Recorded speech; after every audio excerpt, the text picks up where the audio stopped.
भाई वो चले गए, मुझे छोड़कर चले गए। जिस रास्ते पर उम्र भर चलने का वादा किया था, सब वादों को तोड़कर चले गए। क्या कसूर था मेरा? यही कि उनसे बेइंतहा मोहब्बत किए थे हम। क्या कसूर था मेरा?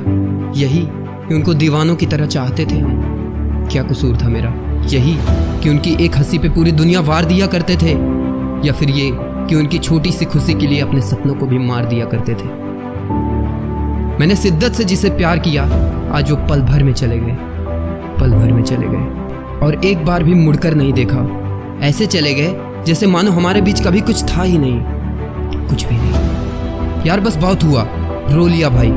अब हिम्मत जुटा और सुन मेरी बात को। जिसको जाना था वो तो चली गई, अब उठ खड़ा हो और बदल दे अपनी हालात को। मानता हूँ कि तूने उससे प्यार किया था, और ये भी मानता हूँ कि ताली एक हाथ से नहीं बजती। कुछ तुम्हारा कसूर रहा होगा तो कुछ उसका, लेकिन गलती किससे नहीं होती यार, और झगड़ा कहाँ नहीं होता। अगर वो जरा से झगड़े पर तुझे छोड़कर चली गई ना, तो सुन ले एक सच्चाई कि उसने कभी तुझसे प्यार किया ही नहीं था। जो तुझे छोड़कर चली गई, जिस प्यार के लिए तू रो रहा है ना, वो कभी तेरा था ही नहीं, और ना ही कभी उसने तुझसे प्यार किया था। क्योंकि जिसको रहना है ना, वो लाख बुराइयों के बाद भी तुम्हारे साथ रहेगा। लाख झगड़े क्यों ना हो जाएं, मगर बुरे वक्त में हाथों में हाथ रहेगा। और जिसको जाना है ना, वो जरा सी गलती पर तुम्हारा साथ छोड़ देगा। तो जो तुम्हारा कभी था ही नहीं, उसके लिए आंसू बहाने का क्या मतलब है? जो कभी तुम्हारा था ही नहीं, उसके लिए अपनी खुशियों का गला घोटने का क्या मतलब है? जो चला गया उसको जाने दो, और एक बात सोचो, जो तुम्हारे लिए हंस नहीं सकता, तुम उसके लिए रो रहे हो। अगर ऐसा कर रहे हो तो तुम अपने आप को धोखा दे रहे हो, भगवान के बनाए हुए उस रचना को धोखा दे रहे हो। अब बंद करो उसके बारे में सोचना, और एक वजह बनाओ जिंदगी का। मानो कि अभी अभी शुरू हुई है जिंदगी, और इतनी खूबसूरती से जियो ना कि कभी अगर रास्ते में मिल भी जाए तो उसे अफसोस होना चाहिए कि मेरी जिंदगी का सबसे बड़ी गलती इसको छोड़ के जाना था। लेकिन अगर ऐसे ही देवदास बने रहे ना भाई, तो अगर कभी मिल भी गई, तो अगर कभी किस्मत ने आमने सामने लाकर खड़ा भी कर दिया ना, तो उसको ये यकीन हो जाएगा कि उसका डिसीजन सही था। बनाओ जिंदगी की एक नई वजह, और खुल के जियो यार, दिल खोल के। जीने की और भी बहुत सारी वजह हैं। दिखा दो दुनिया को कि वो सिर्फ एक लड़की थी, कोई ऑक्सीजन नहीं जो उसके बिना मर जाओगे। और अगर वजह नहीं मिल रही ना, तो सुनो, उठो, जाओ और अपने पापा की हथेलियों को देखो। ध्यान से देखना, तुम्हें वो बहुत ही हार्ड लगेगा। क्यों?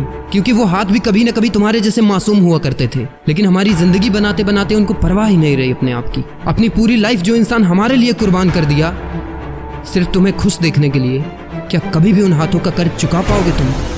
क्या ये वजह तुम्हारे लिए काफी नहीं है? अगर नहीं है तो जाओ अपनी माँ के पास, उनकी आंखों में देखो। जो चॉकलेट गर्लफ्रेंड को खिलाते थे ना, एक बार वही चॉकलेट माँ के लिए लेके जाना और बोलना, माँ happy Valentine's day, I love you, तुम मेरी जिंदगी हो। तब जब उनके चेहरे पर वो मुस्कान दिखेगी ना, तब तुम्हें समझ में आ जाएगा कि यार मेरी माँ की हंसी के लिए ना ऐसी लाखों कुर्बान जो तुम्हारा ख्याल नहीं रख पाई, जो तुम्हें समझ नहीं पाई। क्या तुम्हें लगता है कि अगर वो वापस भी आ जाए तो तुम्हारी माँ को उतना सम्मान और वो प्यार दे पाएगी? कभी नहीं, कभी नहीं। क्या ये वजह काफी नहीं है? जाओ अपनी दीदी के पास, और जो प्यार से बुलाती थी ना, ओए हीरो, भले ही दिन भर लड़ ले, मगर तुम्हें दुख होने पर सबसे लड़ जाती थी। जब तुम्हें टूटा हुआ ऐसे देखेगी तो जो दर्द होगा उसे, क्या उस दर्द की कीमत तुम कभी चुका पाओगे? क्या उस दर्द का कर्ज तुम कभी चुका पाओगे? कभी नहीं, कभी नहीं। तो अब तुम्हारा कोई भी कदम उसके लिए या फिर उसको प्रूव करने के लिए नहीं होना चाहिए।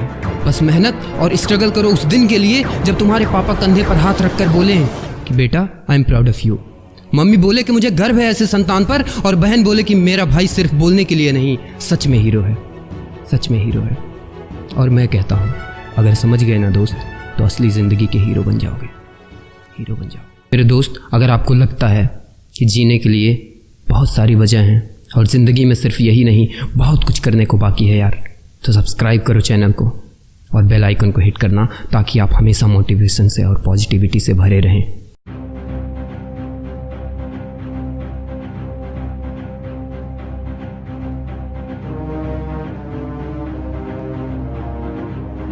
मैं आदर्श पांडे, द ग्लोबल थिंकिंग का क्रिएटर, सक्सेसफुल लोगों की दुनिया में आपका स्वागत करता हूं। आइए मिलकर एक इतिहास रचते हैं।